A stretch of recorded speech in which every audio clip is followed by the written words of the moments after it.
BC's Premier is looking to the future when it comes to natural resources. She took in the first day of the Natural Resource Forum in Prince George, addressing a full house. Everything from forestry and mining to skills opportunity was covered. There was even a hint at some breaks for the sector. More than one standing ovation for Premier Christy Clark as she spoke to the forum members. The message to those gathered didn't deviate, but she did hint at some tax changes coming. We have two sometimes competing goals. One is to make sure that we get the maximum benefit for the owners of the resource, that's the people of the province.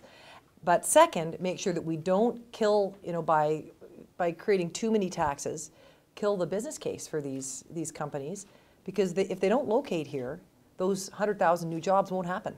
One of the areas that industry has red flagged is skills training. There are lots of predicted job creation opportunities. Marrying the two is the job of the Jobs Minister. Labour market analysis is critical to determining the future of the jobs plan.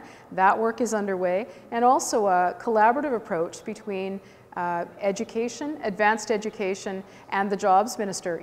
What happens in those institutions is critical to the future in the choices that young people today are making. However, industry has often complained of a disconnect between the training programs in place and their requirements.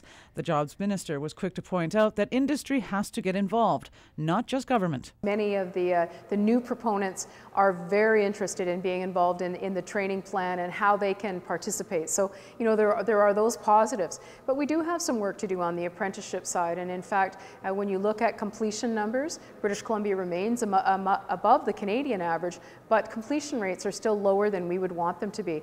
Shirley Bond says there also has to be a new mindset around the idea of pursuing a trade.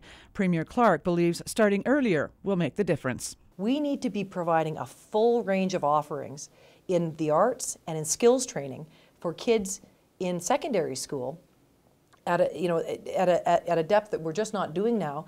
And I think those 20% of kids and 50% of kids in First Nations who don't graduate are way more likely to stay in school. Clark says her government vows to make BC's resource sector the strongest in the nation. Cheryl Jan, CKPG News.